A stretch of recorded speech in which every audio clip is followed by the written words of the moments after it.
Well, and we must say, baby, the NIB Jimeko, so I say, on also, I say, Mpensenpensenmu bray, say, Yemfa, a year, Mpensenpensenmu bro. Your dream promotion is on, say, Usidana, Sika 70, Wakoka, 20 feet. We hear iron rods, we hear iron sheets, now we hear cement. NIB say, we hear say, only be crab, in terms of so could be accountants, and as a quenya never to her at the amount. And actually, Ebia na ope, a year, what's you then, Nafi, in West Sea in Konya. Empa TV ne nyomeka ka wonyana NIB so bo akwanso nkoso na de wo ha wonyana se ope phone o sika sem ne nso NIB say wono so ase sa akwanyenem ko NIB inkrabata bia with the valid national photo ID woni sa your dream promotion which of course I know say woni je hom na no nkodi nkomo omoma nchiremu ni yi na fetu anamo se odan na aka kwantimfi no usi amana wie pe na fo sa sisim na wonya phone papa bi so etimi akasa so NIB krabata bia Ghana baby biara no ko osi wa ba so person your dream promotion no ase ye free numbers we 050 145 1050 and 050 141 1697 can who say terms and conditions apply. NIB, your business is our business. One other Roma, Anasa ayen koma ebekosi yede ebro. Bekoso Adamase, I cannot mofancheme respond to various text messages on the occasion of my birthday. I'm so grateful. I appreciate say mokoso demonstrate love towards me. Apostolic Empowerment Ministry, Sofu Ray, also na your birthday.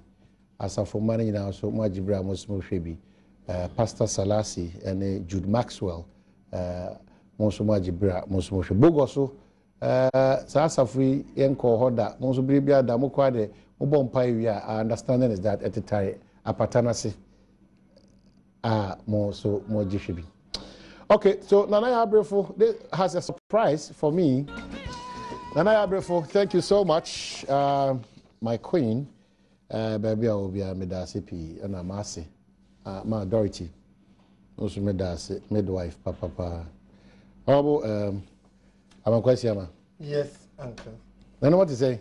Who are But how you feel? Wow, the wife maybe I have a Ebenezer. Oh, how you feel? I'm bad in the Pono Bonko, be not every day too much. No, Tiara. Was it you confused about the hey? It didn't go for your baby paper.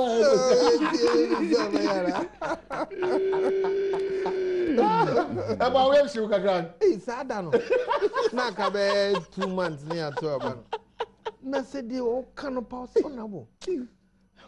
Mpesame catch on abo. We need the baby. Open the abo to because a Duma president.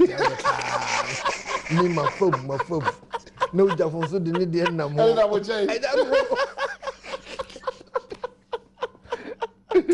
oh, if you stick around the car park. So, would you go down? Coffee, Miss A. No, my friend, me bano. Could do, Namzi Kudo. Charlie, and never meet it. Hey, Daddy, go from who was going to Tusrada. I said, Daddy, send your can eat there. And I'm so, Miss Rosa. But why not?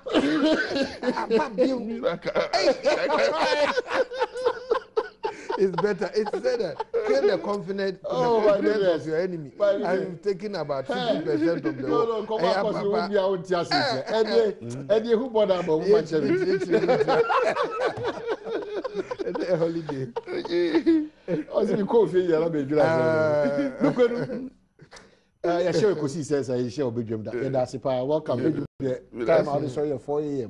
Which means that yeah, that's it. But it was a good conversation 2 months, 3 months back. So what changed? Anything man, what changed? And about conversations is saying. I'm multifaceted. Never be. From that time, I never be more PP na enyefe. Okay. Inti microphone.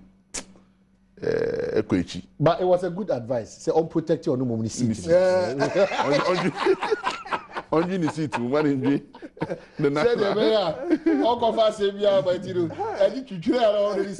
was so great. Okay, I see. That person is saying, you are that room. Am I embracing an adult? Oh, and the I mean nada. My fakwenye nsunu mechia omu ehwe ni omu tie nyina na mama Ghana fu nyina ai wo Ghana ene abuchire nyina happy Easter. Yesu ewu na ne sorry mu ni na chi no say e de asomdwe ni nkoso sonko ebeba ama Ghana fu obia ani age. Constituency eye na unim se eba ne sei na power bi di onsem na oye MPD na expectation ya na e wo soro pa enema ni bi wo honom a ya wurewure mu ama ya start ya kwan no ya shape no kakra ya oba konso efibegro eko ase ho na enye kura pa na enye kura ya beto aba no na me shape no kakra but see de nyame ncha de eye fidarus for da ya wuremu ama sisi ho de ndi aka akra bi kura na ye ewie nti eye ba ensu no a etai hospital kwan so no ho no na amanfo bom nimu but ade no akoye adwuma bi a omahe adwuma eso e de chese enipa baako na sa SIF projects no ye de ma no e wo fante akwankon 9 projects and ye de ma enipa baako 9 projects.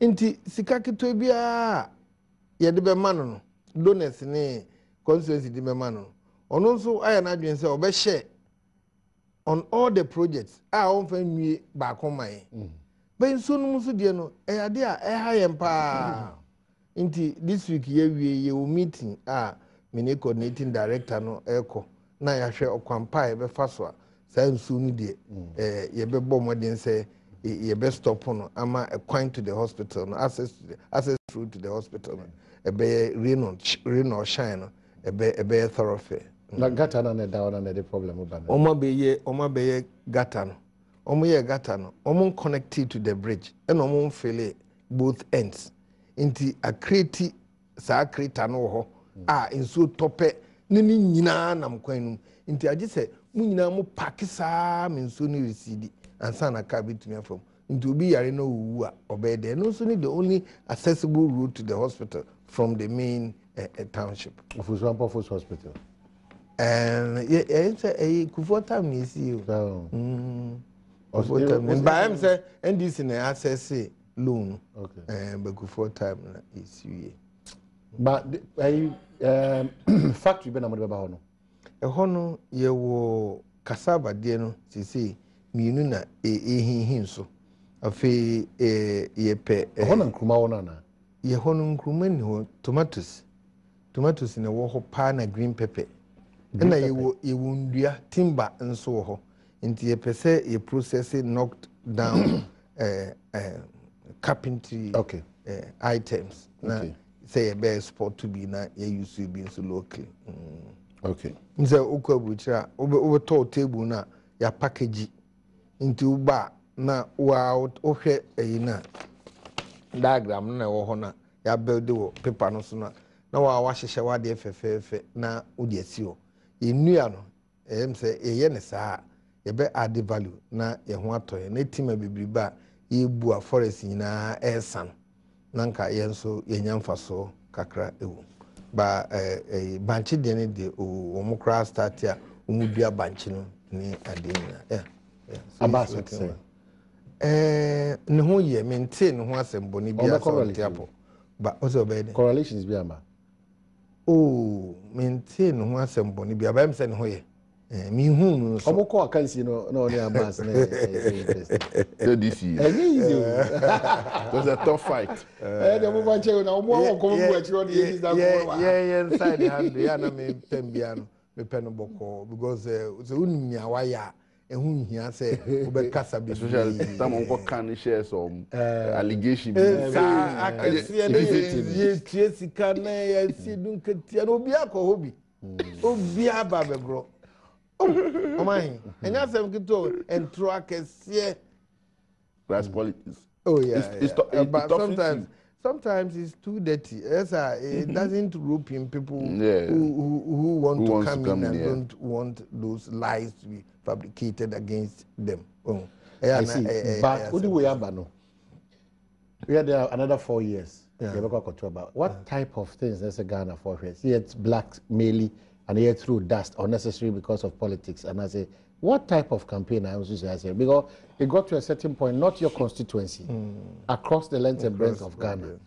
And he said, yes, we would. I bet him Masani money in EU, and then we get focused on probably Nyoma Edim Puntu, Nekan Kobebre, as well. I said, Person too. Now, your opponent, the issues I should look at, they say, oh, by 4 years, Sika, whether common fund, whether donor support, 10,000, and home kuntebuno, a course saying, they're not in the year. Maybe say, also see 10,000 or the die back or the Sika 10,000 see die back. Maybe 10,000, ABC dying. And just I say a campaign or a chat and I say, because we are too personal.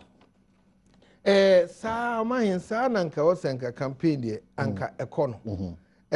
Nia maye sa wo mu dada ene nia metumi akoso aye. Sa ne ma mienu na anka wo se ye hwepa se ye beto aba. Nanso akoye se ye nya ne sa o. Nia tembia ni se omu pese omu yeden. Omu egu omu personalize campaign. Na yegu nipa no candidate no na nimase na yegu presidential candidate na nimase but I am empem bebre no eya na efiri aban na oteso no ne nkrofo se omo na start sa ayaye no a na afi you can do otherwise na one hwe ya na also you have to jump into it because eya na ya say obi ye o papa ya wontumi hu se obetumi etena ho saa ma waye ne saa na wonso wo koka bi na we nsu koka bi ohun na saa ha adwene emfa ne mafa bia ma omanu ye wie nso a ya ye o ma wie no ye du ha ya na ni nso ne ye di nkomo na obi nso tifie no afa ne se ye kontokwa nti yesre se democracy no enyini nti ebia mempa bo se aban we ya otisi se ko election time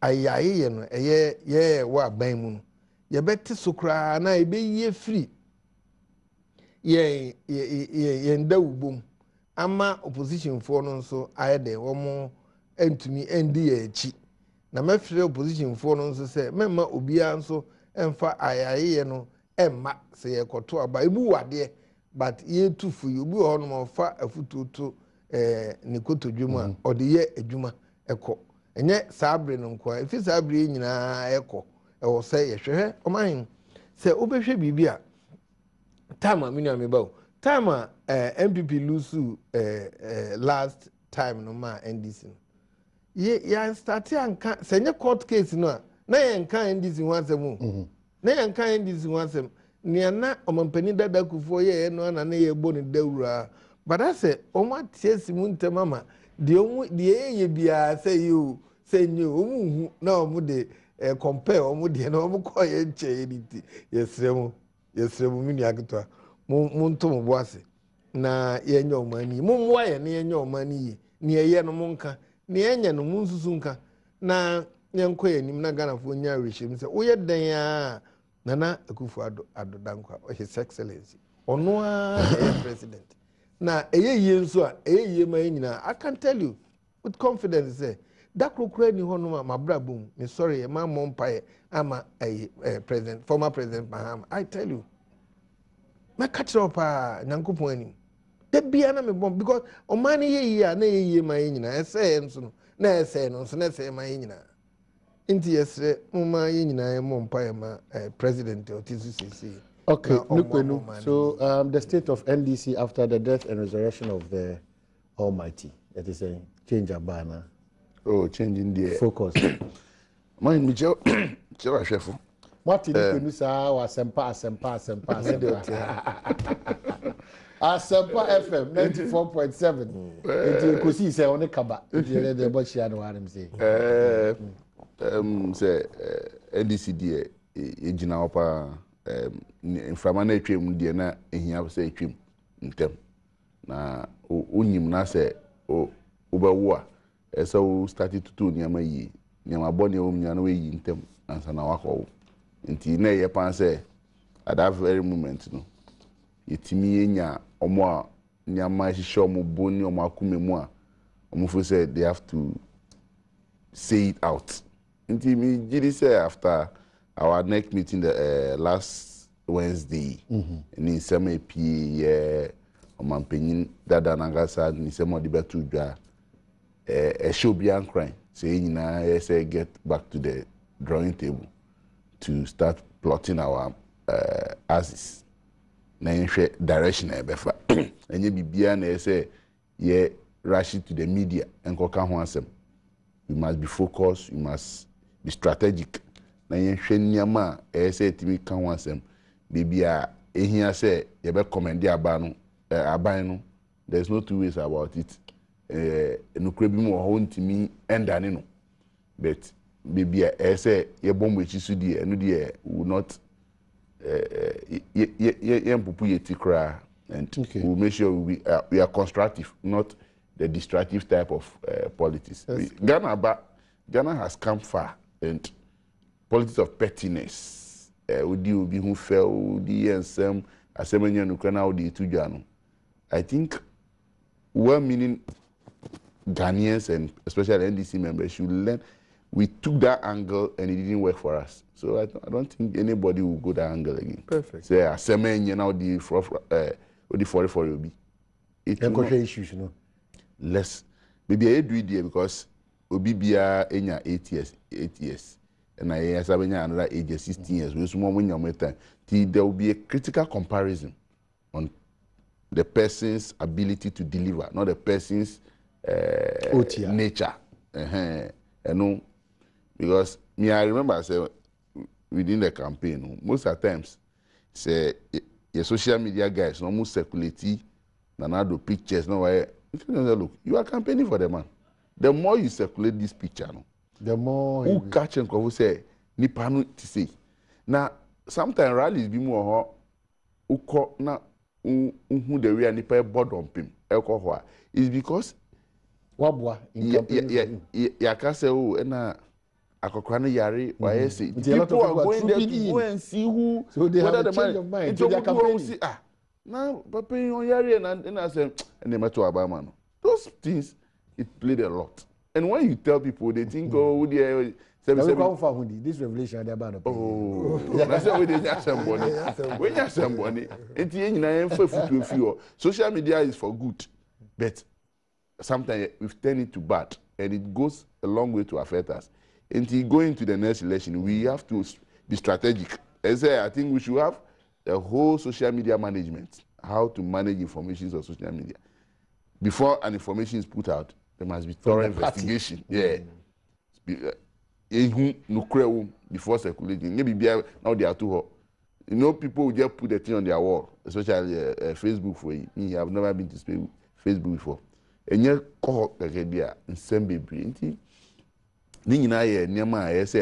they will know how to deal with that angle of the campaigning too. Okay, so yeah, that's a quick one from Apostle Selassie Adai, Apostolic Empowerment to Pastor Ray. You are destined for greatness and nothing can stop you. May Jehovah direct you in all things. You are a blessing to the kingdom. Happy birthday, Councillor Ni Lamte, a.k.a. Ray, from Apostle Selassie Adai and Odiamao. So that's it.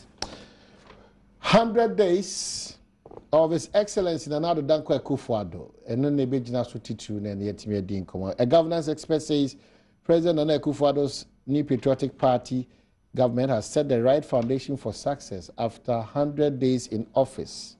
The Dean of Graduate School of the Institute of Local Government Studies, Dr. Eric Odru-Osai, also said the swift manner in which government went about its appointments was commendable.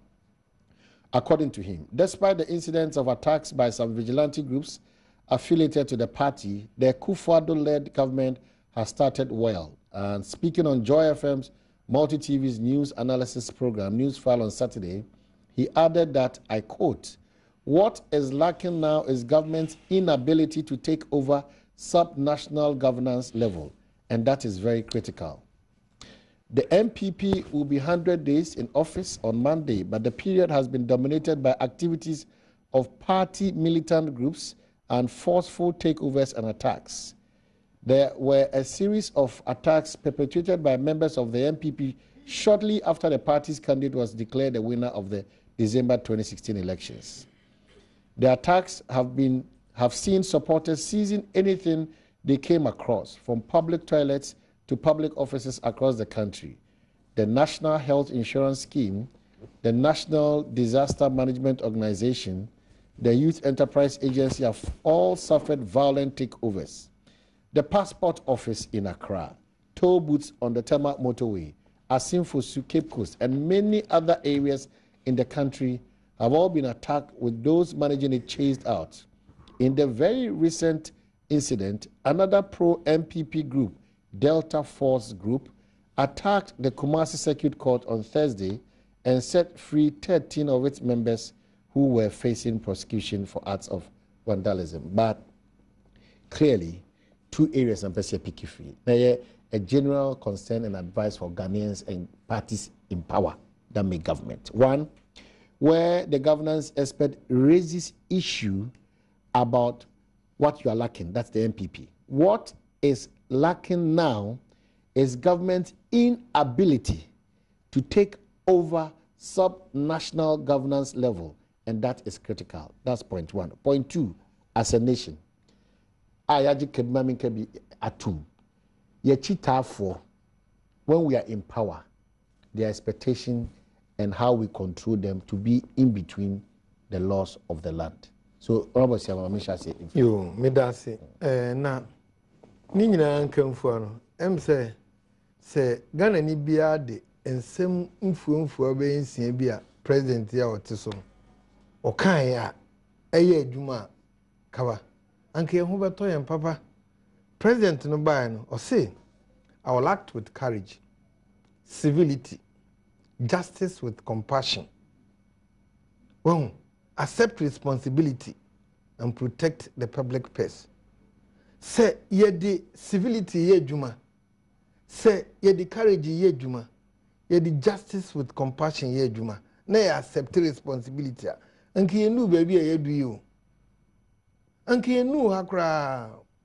Nia me aka ne say obi ye ne nra na obi ye ne na enkyere se ene de no eye se ye hwe emre atwam ene handi overs ya ye no nkakra ya yetumu se bribia no sa flashes se no ebam na adenti na we yentumi amoho ban nia mesre party for titiri ni se party ba power say na wanhwe ni ya ebinum a obi okra ni party bia mu but emum se aban no asesa no otumi koye hinted du akire na obojem ofane fire no se ensem bi sei nsisi na discredit government no anase Ghana nyina because ensem we no nsisi no enye aban nko na ya na eka no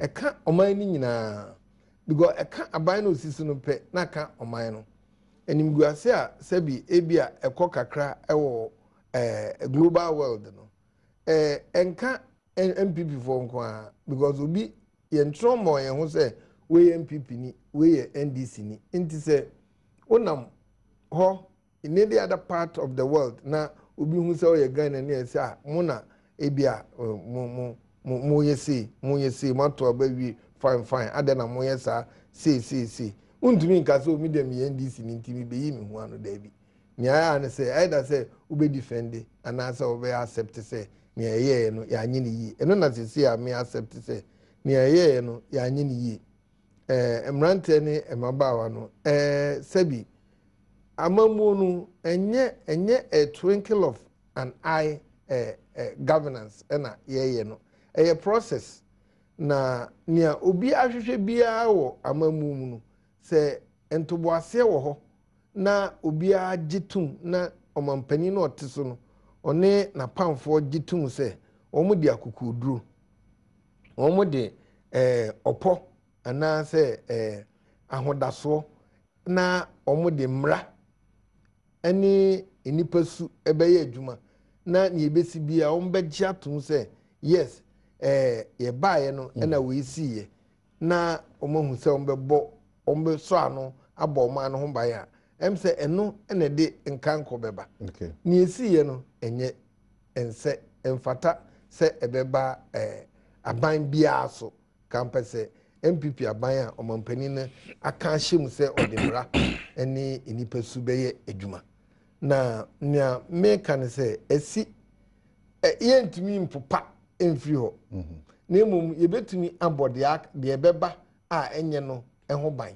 na yaboa ama ne eye no enyini na tembia no eya na meka asemfa yenuanom police fo bugo police fo omusade but so omukasa omubeye adwuma pa ombetumi aye adwuma ama obi aho aton brimpo a yewo bie na ya omode omote locality num ankasa a omu ne nam form na omu fidi police fo no crowd di kan so omu so ye omu adwuma yi a anka minhu de enti a ewo se bibinum sei etumi efunyemu won ebeba kranka ebia enye alarming sei enye kasiese because tem bia omu de omu na omu to dame omu yesi nti omu ne omanfo ni nyina didibom nti ensem bi sei no ngo se efa omu ase ba ase ya na akoye se o aban we ne yiwe no nti waba de a yenye mu kakra ye ma nkoso kakra yenye ni sei kakra eno nso eya na eha adwene ye srega na ni bia ni esi ye no obi anka se eyeda minti se MPP ni bi agina baabi ka se eyeda ba ne ye kan se emrante no omo bre party no ema party no eba power omo boye ho ban o ti ase ama basa ye bia ensi ewo ye ballot box no ho nanso baabi omo de kofa ye se omo bu mra so no omo anso ate ase se omo anye ni yi amade no akokot ama ya find ebinum nia ofa second leg no so eda so ewo court nti ye ntwen na emra enye den emfa ne kwan so se ne omampani aka no na emu nia ye kan se abanfufuro bia ba mema obi anye den emfa mra enhye ne nsem na police fo enye omo adwuma yie na BNI fo enkoso anye omo nso omo adwuma yie ne nsem sem bi sei no amoga na pehin because yesa enye aban no nko animase na egu omanfo nyina animase se ye ne sa ye ho beto ye so oman na ni ayenya afi amamu se ye nascent democracy ana se democracy efi ase na enyi enokra na ye hwe ni yi a ye bo ho ban ba se ya mo we hu ban na sense bi mu dia ne on be kan ne se democracy ni yentumi mo ho ban yi ebia na ye no fo. Okay, so here with the governance expert Dr. Eric Odros Osai Asimokano on this particular matter because about these vigilante groups and GDC because we are advocate by all political parties to minimize and manage if they are even to be there. Spillovers are shame say your party which is in government inability to take over subnational governance level. What is your understanding of that? Oh, my understanding no ane say a fan with the machichi mu ba ofan ba ko meche ne say won say emrante omu control eyedene na party no so enye ye ni detectives ewo ye party no a omu betumi ehu sa ne manema we bia ebesi ewo sub governance levels no won intinka eye police for any BNI for said them kind no omo na else tem bia omo hu say ade we bia sida won inti with hindsight and depending on history no also mu say aban bi ba say na eye installations we anyway eya na nkrofo bi kogege ada na yen start mo ho ban ada na yen hu say we oye youth leader ewo local area ada na me inviting as BNI and I say as police officer no ye invite say groups we emma ne advice won say ye nti ye kra ye advice won say aban ya bai obi anhwe aban ni din say wo aban ni so ni aban ni mu em say onhwe ni no enye party ni titru na wo say ye sa bodies here American BNI police military So omono and am say a share omon sapa because say I need MDC for ni what I say. Enti yenyi omono as a coordinating director no so omo nyina omo ye civil servants. Inti they don't meddle with politics. Inti I will still dwell on the police and the BNI because they're everywhere. But I'll go from the first 100 days. What are the pointers? Claire said we are hopeful under the watch of His Excellency. Say Ghana BDE, Ghana will prosper. A Ghana without aid, Ghana a bibi man for ni abrofu mumu ba ho abeji nimdie abepebusia. Is that what we are heading towards?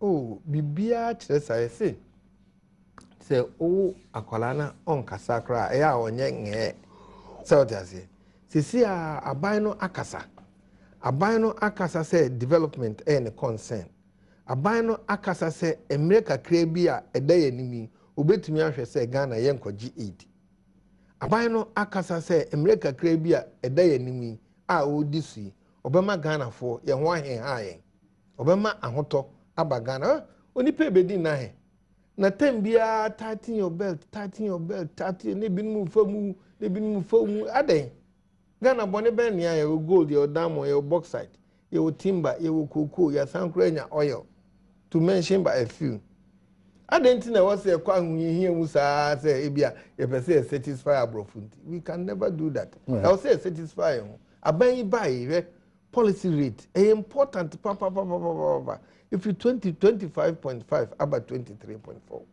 a significant change say besiabo den bafom hwe ne nwanwa kra ni the appreciation of the cedi against all the other trading currencies hwe say cedi no ahoden ekoya ma say ya kodu 4.9 o make it to ebi mu say aba abedu 3.3 artificial.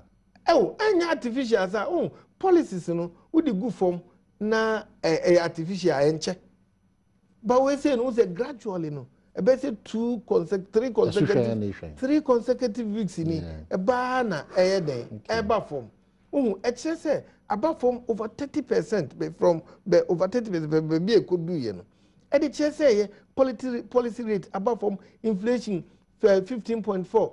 See above from about 12 point something. Enti when na indication say any dum so no a stabilize. Say you num part baby. I just say be a transformer be any problem. But say you dum nyina be say be 1 day 2 days. So it means that the previous administration did its best. Oh, just say say why there. But say you buy na yan sustain ya. So that's it. Who say you be elections are there. Obi abo modern say obema economy na ye and say economy na ye you. By a 2 year next one to me and sustain ya. E ho no na dey say onya de. Okay, mess about sorry. But John Alexander Akon, former Ashanti Regional Minister, writes, Omahine, the one-sided reasoning of Honorable Esiama to the question you posed is the problem. There is no scientific truth that insults and attacks come from incumbent governments. He should rather start assessing intra-party politics before going into inter-party politics. To truly appreciate our politics, please, a fair and balanced assessment is the way forward, as has been done by the Regional Secretary of the NDC for Greater Accra Region, John Alexander Akon. Honorable Minister. Good morning, Minister. Honorable former Minister. Dear Mekai, no. Intra no na me catch o say. Saban no tisuno nkrofo. Omo amfa yaye no amma. Obi nso mfa nya den emfa nhia omo. So inti dealing with intra no ye be ending on inter because inter no na pie.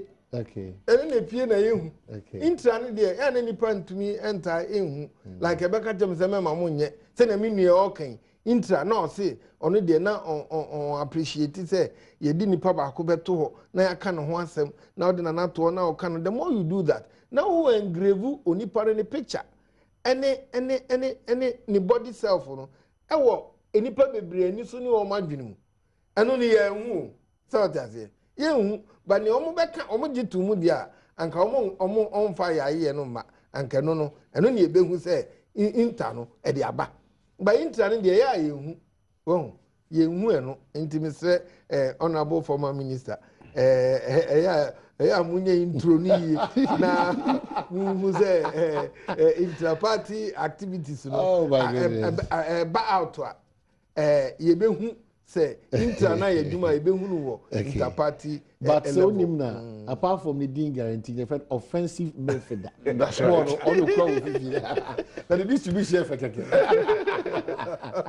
okay so Setkum GT Bank area manager northern sector also that's it also Jibra also Oshebi. Now back to Nukeno. The governance expert raises two critical points. What is lacking, and probably apart from the few ones, he comments this administration record-setting time. Already engaging the services of NIPA, Wanebeshum Ghana, and other matters. Now the challenge is the subnational governance. No, there seems to be an imbalance there. Yeah. The problem, yeah. Well, my name is Dr. Osanka Ndie. We share Transition Act na yedi ejumana. MPP another abano. Only excuse bia say as at this time want to set up the cabinet and the government because record time in 1 month we transition before handing over. But we share previous administration second round, third round.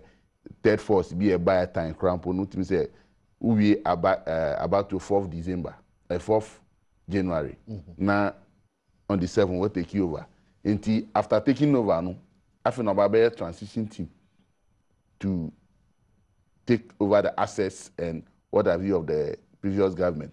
And no more cramp on TSA because Mrabian guiding TSA and Yejuma, the previous government, then 2009 walk out and it took almost 2 months to 3 months before transition cried over. Until now setting up no easy. So we lacked a space. But we after transition what take over. Within the 1 month no, who knew quite so often now call cancer. So for that one, they were within time to set up the government. Now baby subnational governance, the local assemblies. Because so local assemblies in Yejuma, there will not be development. There will have some course youth on rampage agitation, and other agitation will come because and then say demonstrations because it will be against sanitation management because most of our environments are not being kept because as a result of political figures directly and the current government also perceive most of the presiding members say NDC until they will not even allow you to even hold a meeting. But we share yemra no more. Say this anywhere your own quite say assembly meeting to put issues in the right direction, but guide but which also a meeting and regional minister. So it's making the assemblies handicap in one place.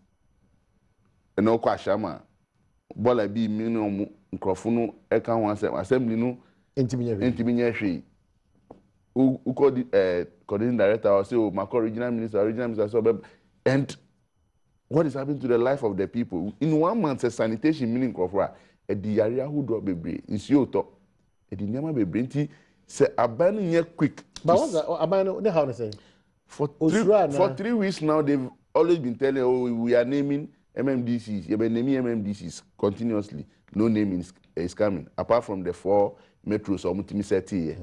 But the challenge is in the remote districts.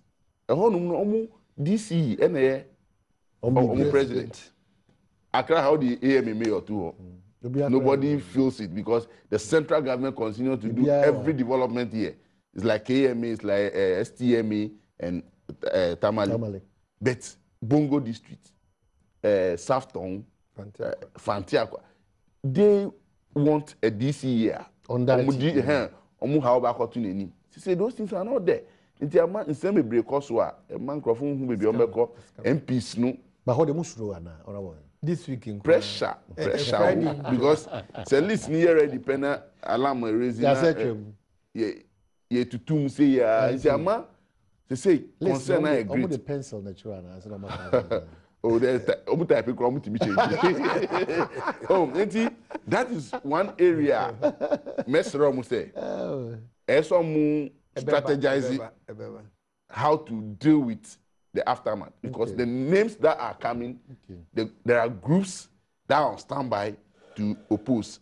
It is some and yet the be found security measures to make sure say all these groups they can start talking to them and say, look, what matters is near Obabeye Juma Abuama Abana Mudibayano Akoso. And your personal interest or Anthony. In the enemy Antonia, then honorable guarantee the Anthony group be opposing Dede and also the insecurity back most of the districts.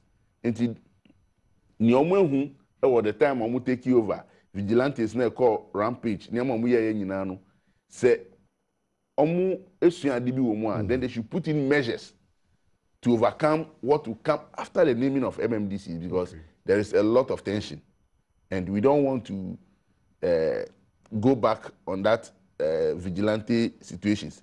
Now we share the takeovers, the forceful takeovers and for the vigilantes, and here idea me who say the MPP as a party most of the regional executives all rushed to Accra, leaving the groups are nobody to talk to. Nobody to talk to. Nobody was holding them. Have we been abandoned? And you see, most of this group, many are immediately take you over. They don't understand what is transition. They don't know how they can wait. I have always been putting the blame on regional executives. Instead of making our back a holding the fort to make sure say. So in Ashanti region, for instance, Sampai went to me and the other people who are managing the region who could not do it well. They were all in Accra. They've all been in Accra. The regional organizer was appointed Maslock coordinator. Yeah, Stephen Amastika. Is he? So who is there to? He was the ground force leader. People like Nanabi and Co, who are also on the youth front, have taken positions. The regional chairman himself has been here, and sometimes so that empty space. Empty. Almost say na nkofo nyina koja and no more hwan na obi so afi baby abetina and empini. You see, this is the time my regional executives need other officials and now need these groups go and counsel them, educate them. So that those things and this my for succession. Ochina so minya to me within that 1 month I declare till time I take you over. No, you need to redo a whole lot of work. Partying with them, sitting with them, telling them, look, this is the time I will but this is the time. Nobody will go on the rampage. Okay. That is most of the time and as political party managers, and then the people that we work with take over forcefully and destabilize the governance phase of our country. All right, so Nukpenu, Greater Accra Secretary NDC, no attending Canada. Regional organizer, sorry, for the NDC. And this is no any MCs ebeba. I say yeah, 4 years. A month for here. 4 years, I'll say the 80 were children into the yes, the 80 were children into the Musuna. Yes. So, Ashanti region in Greater Accra, they almost had 100%. That's why the fact they had. Yes, they had 100%. 100. So it shows our commitment to make sure the government. No. The choice of the government is for the people. They are supporting. No, but you have to acknowledge that Omo is very supportive. Omo is supportive, fine. But say ni pano. Omiti omo criteria omo nto man da no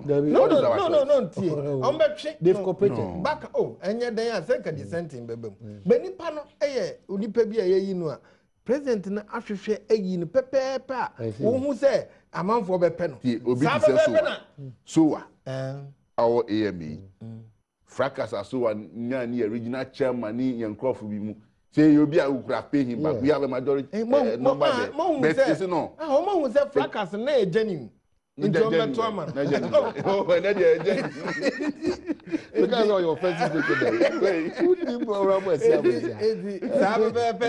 This is near Nakano. A day assumed you but a backlash be a. They be internal. Tension will be into this week in a beba. Okay, almost Abai seems to lead the advocacy for Galamsey Ejuma say yentri and who free who not all this share. I very much remember Sanana, the one of the key Brat teacher was regulating the front for Galamsey. Managing Galamsey. Yeah, several discussions. Now the ministry has taken over interested agencies and departments. In fact, stakeholders. The media has gone beyond the normal talk to even set up and do an advocacy for that. Obibeka says, the battle is still the Lord's. Are we sure? Says, one, you're doing all the pluses and the minuses. And spillovers are hold on so a bit me free as against Nipa Binim come more into these Galamsey Ejuma Moka say buying Epa Onka Efi no say obit me to sana mona. Ebinum so believe ni say even with the regulated front, small scale mining, it was turned out to be Galamsey. Inti yebeye krana ene pa no twa no kinkran yemfensia. Well, probably answer na whatever say my bedin answer bebana. E beda NI before say. Na could try ho aba. Yeba matters of Galamsey, the approach of this present administration, whether it's a step in the right direction or not. Yekwaba.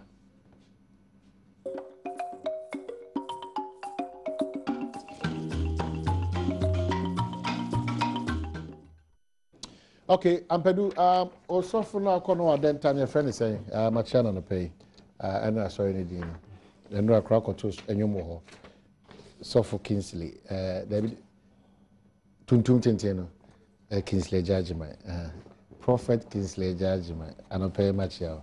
And now your man was very, very good. Me director about called to him. He saw himself to him, or a worshiper. Yeah. Why are they? I mean, dead. Offensive midfielder.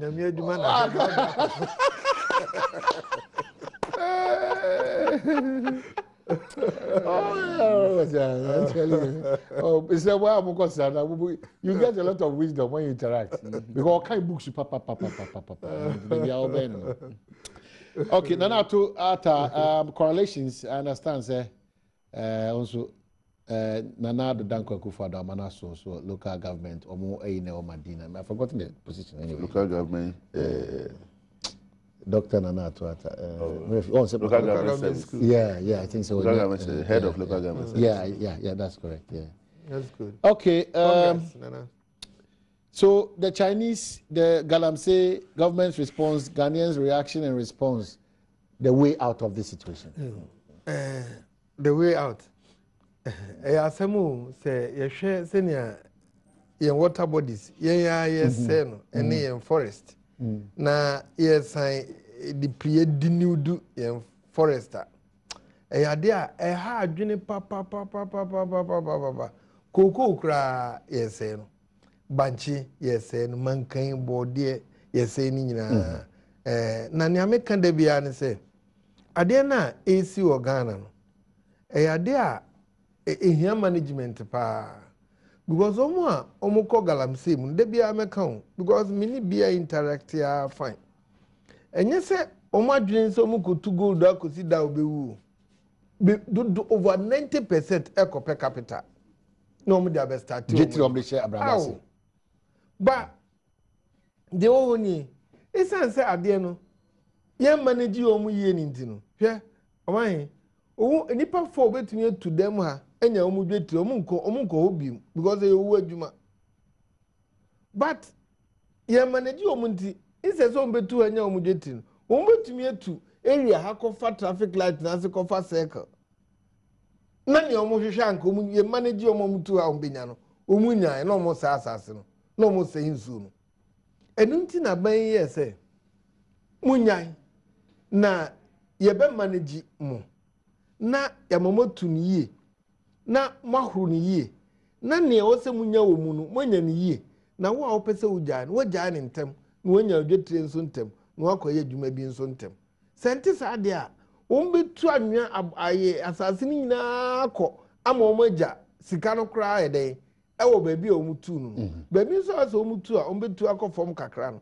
na o manage walls ni yi no omuntumi ntu nko because they are on the move na omo de no anse omo say asase no ko nti esre galamsey fo no omo ne aban enya adwene baako na yema omo nti ase na omo form associations a ye pese omo form no na ye manage omo yi na omo ntu baabi kitua bi na obi enye ne sika dan se omo betu kakra asase na ne omo hwehwe nso omo nya but the hard adwene ne Chinese fo na omo de omo ho abetum na the hard adwene pa nso ene yenuanum journalists bi said they ya omo portray Chinese fo no fine omo nye ni yi what I say omo ba hands ye hu omo ye hu omo you have to blame ourselves we cry any facilitate omo that is the point we have to blame ourselves international order no and intina ma em say Chinese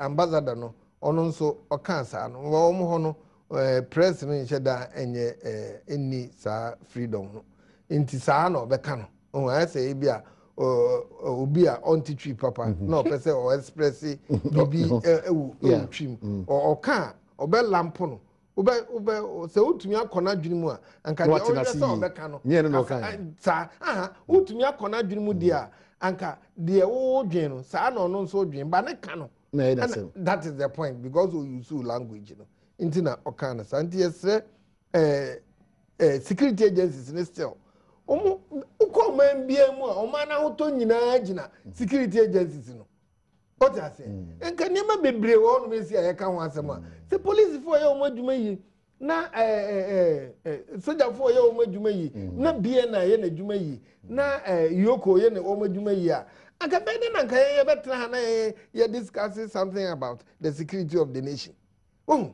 obi ye na adwuma yi a tesin to kakra ba etin to kase enya kase ba e bre nyina ejina security agencies no so because be nwanwa say prescribe diama sa bre ne bre no gusu a ekoso de na amana basa ye ni gidie we mu ana amanyo sema kwae bebre wo mu ana se nipa me pra de hono me mfa manyo sem ne ya me mfa mamu sa yesa ye nko ani mo man de ama basa ne sika ye pe ankrakra obi e pintra because Chinese ni hwe baby ofri ni krom wana kofa na bae community no kom ndi wanda community manza na okobushi what I say ofi China e ba no de be no be yo e wo ho ona bush mu wo no koye de immigration so district bi e bi wo what I say enti no yen na ya mana aba ne sa because yes esi hu da kwan a aboa bi aye den owura mu bi let's put our acts together na bia na for act yi yoko fo onye ni yi police fo onye omudie yi assemblies no omonso omonye omuyi ahemfo enye omudie yi na community na nkasa ewo mu no ude obakasa Chinese no oba na wabeboa wo oba na wabese uwiase ama because nso oba no munye aduane a obedi cyanide ebi wom unyini nti ukwa akura bi ase sika oho nso nipa dodo no wo ho no they've lost their tooth nti yesa besipanico na habaintase how should be the approach? Management is the approach. Force no cry no ebeye djuma but understanding in communication na effective na and drain it down into omo prospect na omo prospect ade na prospectors na omo djum say ade ye grass enye na de grass say group a anka ha yetu ni kesi yetu ha kito ya nko bia benya ni sika ana ye group ya anka we omo to ni cheap yi anka ban kra beto ni yi na ban be ma obi obeto ni yi so scale no kra anye anka omo the scale papa beba anka e beto ni yi so quality ni kra ye hunu ade no de kwa o say enye 22 enso e bi kra na ekọ nanim se we num nyina no ye keka bom na ye kye omo ase ye no omo te omo ase a omo akra na obi ko na se onfi managed group no mu a omo kwakochi omo ede aba there are several instances group bi a ya manage omo yi no me krom say youth bi wo station ho me manage omo yi unim na akɔbɔ kro no a ɔmo na mbɛkɔ akɔkye wa bɛlaahye ansa kra ho ɛkɔ n'anim na ɔmo de wakɔma police nti e manage ɔmo yi a ɔmo betumi ayɛ adwuma ama ɔmo anya ɔmo sika ama yensu ho atɔ no ama yɛduane ne asase nso ho atɔ no nti yɛsrɛ ɔmo sɛ mɛma ɔmo nka nea aban kasa obeye say almost yensu ebeye say in there omo yes and they don't speak for almost half a crowd of the people omo tebabi e na omo yi aban na hi omo be cancel omo ntumi nye omo nyina ante ase na omo group na manage omo yi na omo ntumi ntu ne yi na omo ntumi huru ne yi na ye ntumi nto ne yi na omo nso ntumi nye sika yi ye ne saa. Okay, so still you buy into Nanado's vision, regulated front. Oh yeah. Well, Sampine Ewo Kumasi, and he writes, what is the NDC telling us? The earliest MMDCs were announced in their time was mid-May. But there was a whole transition that took 2 years. But Omani, you have been unfair to me because you know I come for TV and radio shows on only Wednesdays and Thursdays, and that I've not moved to Accra. Sampai with our Sampai. Ono prescriber say only want to mini sticker and mom timama to kuro kakrabado, and he gave reasons for that. That AB and Crown to money shares. No, last year go ecosystem. You man can't general. It's the problem. Or did to move also. Oh my! And the entire ono who knows how the seat of the government is in Accra. Yeah. And he say BBC say ya mpanimfo yes, I'm over now. They need to rush, come in, get information, give information, and go back.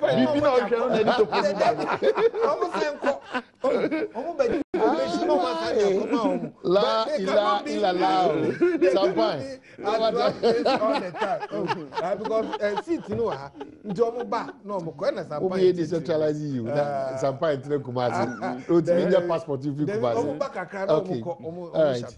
So Jifa Baku 1 and 2 so Ajibra should be on a holiday break like this. But NIB Guso Kyle say your dream promotion ebia na person see die. What they could do baby ama uhia moa. Say chance how they boss so iron rods and cement. The DC dime money di movie pay obia and NIB say akwanya kese abeto ho e dia ma. Sa so na ebia na wasi dan na wie nyame wa do me na before so wase aka dan na emu asiesie paint a odi painti TV uhia nkonya carpet ni bia unya wadan nim se dan be di mo wi pay bia na before so was kwan stronko so afa bia na mobile phone so adi di dwuma stronko bi ana odi eye wo kodan na saa kwanya na abeto de ma ne fe ne se saa anamontu a wutu nyina no na bi ekosa emwa nyina no 0% interest nti uhia accounting so wo NIB ansa na won we di saa eye dwuma NIB nkrabata bi e wo Ghana bia no one won nko di nkomo na tiase yi na tusa na mo efse obi so ase titiri wo sika fam na onfansi hu bia maso emeto so dia akwanya kese na beto amafre 0501451050 ana 0501411697 NIB your business is our business. Dupenu China for say, well, I'm saying for yes, say. Or checking the crowds to say, Minerals Commission for no more master certificate. Yeah, show me. Is a bit small scale, but one than a galamsey. One I may say, President meet me the assembly Juma. Yeah, on brandy fee and on my friendly fee. Uncle, quickly, no. Me, say, President may task the Minister for Lands and Natural Resources, the Attorney General, to relook at the minerals law. Masa, ferry say me call G to me, say me call mining. The regulations are not there. Now, Mranuma me can say, krata, me nyaji krata no say me call brim one. Me won't quite say me diverted brim. Why should it be so? That's the whole the law is saying. It's the law. Brim na nyamia body e wo ho a one man ni natural course. Ene me it be for excavator no ma diverting the course. So you look at such a law. It quickly me yenye emran hu dwuma inimenim ya. let's forget about the Chinese. Why are we targeting only Chinese? There are a number of Indians, Bangladeshis, Americans, Germans in our bushes mining. We are only harming the Chinese for nothing. China ni no oba no. Me, my first side plan, any who document na call China. Oh, me work concession. Me pay investment. Ono so gia, we call the provincial government I could discuss. Ni money low. That is why the Chinese government is so interested, because all these people in this country, they've guaranteed loans for them. Now, Obedua, me my krata man, my immigration krata. If I stop doing that, any promo, you see, that's the same thing on you. Go for Serbians in South Africa, and you know we krata say they are businessmen. At the end of the day, they don't pay your money. They came to be training their militias. So when say young Ghana for no ye jitum say ye man ye bo hu man ye nkofa obi amanoni embese no man. Objection, please. Objection be parliament. Omba ye amfa Serbians bia South Africans ba. Omo training ye militia bia. Ba so buka so o be businessman. Nipa be say 3 4. Mu jikata ma omo so mo businessman. O de obo hu e o timi jo so defense. E fe na ma question. Defense. Me say kana ma question. Ye go so. Enti ye nyina ngitu say o man na ye bo ho ba. Yeah. One day mi ko share ohini bi o baby golden to the Kumasi. Only China guys no mo kasa 19 and 18 years boy. Me re hoe. Me say I share atade trouser na atade panka. But we couldn't trumana. Me say how? And you are dealing with these guys? Oh. So, yeah, we beat immigration for these guys to enter. Excavators, but yeah, Ghana for the clear. In the name of air construction. They find itself in the book. So we beat all these immigrants blaming security for say. China ni na niamana ba Ghana ni, so they give you that space no. Ni ekoso no. Yan hwe hu ye e come see so a ho ne be hu say ye di yan nya. Me hwe social media video bi a mrante bi wa akweti so bisi munim ni amoye. Anka munim the implications of what you are doing na. Abanu nya na adwen say he is taking you out of business out combat. But we need to guard the whole system. Nicole says one of the into Ghana. What's that common problem? Me district. And you were him, Dr. Puri. Yeah. Former rector or a Takrady Poly. Yeah. And what the identify by you only identify as ye mount. Now, what and the paper no command kaya requirements now.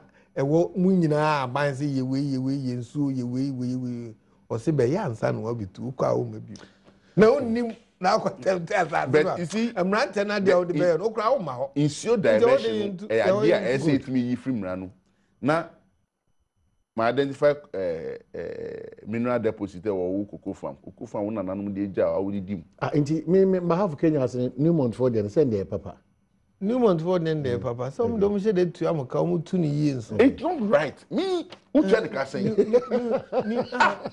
Adia una na no be say giant na say dey. New one is na onye oil. And he be tua wa be sun. Asetententin. We no nani no bi ka ho. Enti New Mont dey no kra no going forward no. You bet to me, I should money say abuse be abamu. Wouldn't say omoje license na omo call land no so. No more abuse. Abusing the New Mont for operation and aggravate galamsey. It must be relooked into. Operation. Make sure say I'm telling you because the way na oba we feel say ade we tua na bibi. Bibia nyonu nya film and omo remittance back home. Their monies were not staying here. And the locals want to say, now Crawford, you see, when people read and learn, they go back to their village and say, look, I didn't Crawford almost here. So they empower their youth. And that is where they bring money, put in their youth, and they also go on the other way around.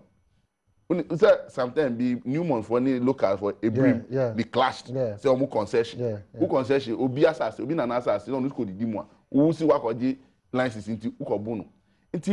The president and the government should really look at the minerals law.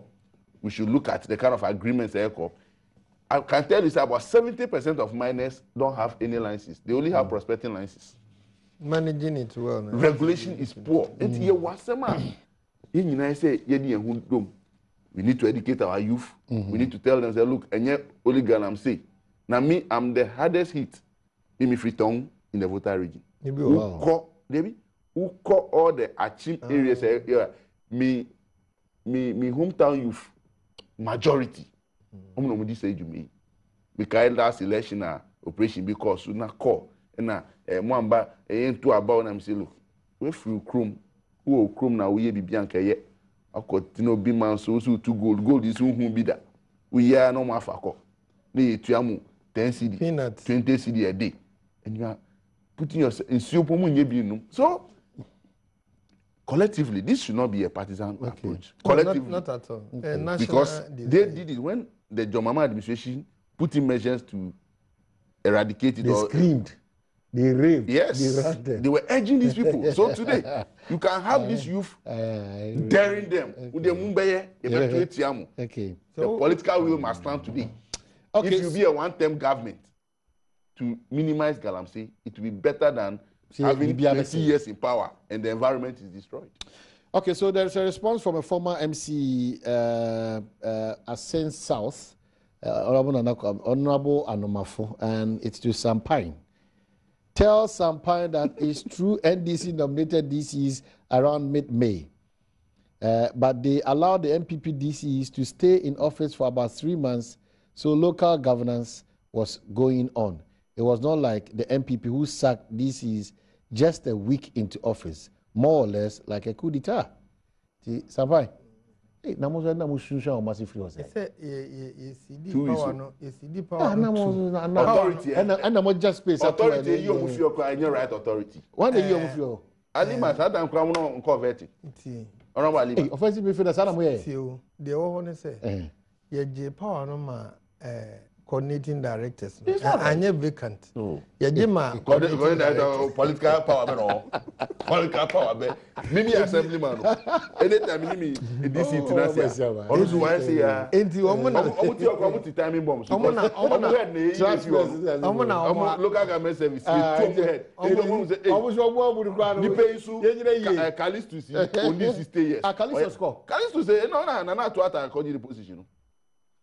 You don't do things like that. Mukwaya mini.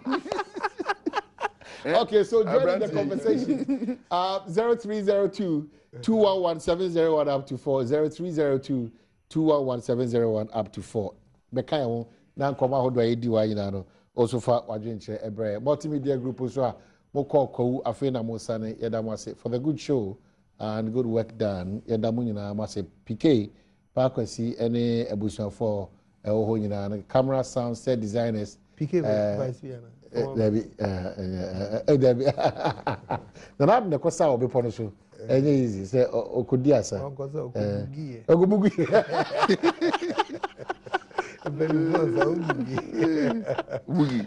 boogie. Okay, so na do boogie. That's it. 0302-211-701 equals 4. Yedi komodo dona ewa also for Wadrin Chebre. Honorable Prince Donyina, former MC under Kufuor's regime. Actually, also one for thesis. Also, what shall we mean this time? The near baby or him. Send the condolence to Mr. Samuel Odru, engineer with Gassem. Oh, Washere Oyere, Mrs. Frida Odru. Oh. We are with you. Sorry.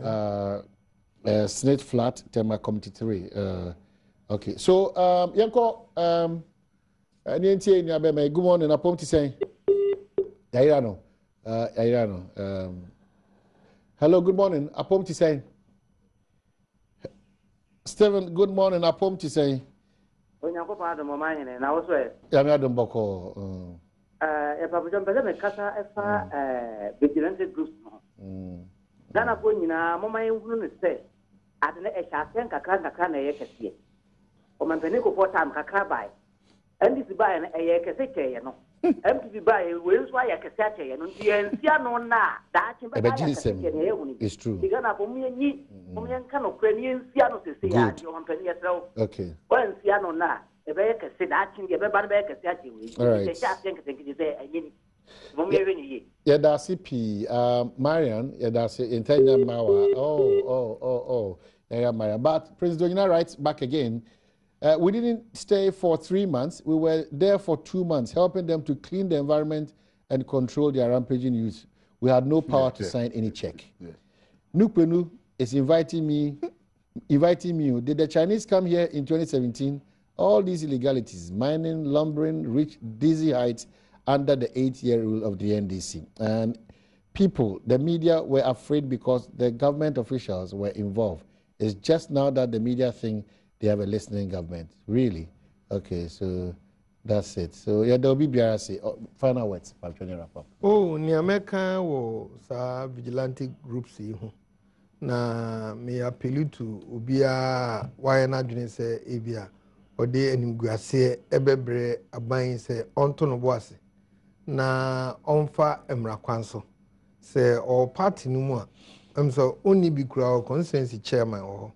And our chairperson or no chin your region so your officers executive members or and no chikran so oba national who the officer who bypass you national na o concern fabeto afi meka say constituency meetings executive meetings entire nkoso na regional meetings no so ayeye no I was say region bia to me by now free meetings no na ehwe say ene yenuanom no ebe kasa na bibia den akofom na obia nso a onim say China ni bi ene ekuo bi illegally no mo mine gold wo ho no nso report ma bia na ni no wo ho no ana ohin no wo ho no say nyo no na akofa no aba ana say community no assemblyman no wo ho no say nyo no na akofa o ma ba na yenhwe na police for so police for me police for so thank you police for me o mani na bia na for me o mani they were here we share some body language of some members of parliament utimu say omuduani ebebo mo time de na mo ye by time de mi hu ye na can regulate baby ebe regulate baby ebe stop because ene Ushe brim, Ushe nsuo hudu a ema nsuo wa Eastern region is gone. Okay. And Ghana Water is investing too much. Yeah, don't be say. That's Samuel MP say. MP. Onyai. MP.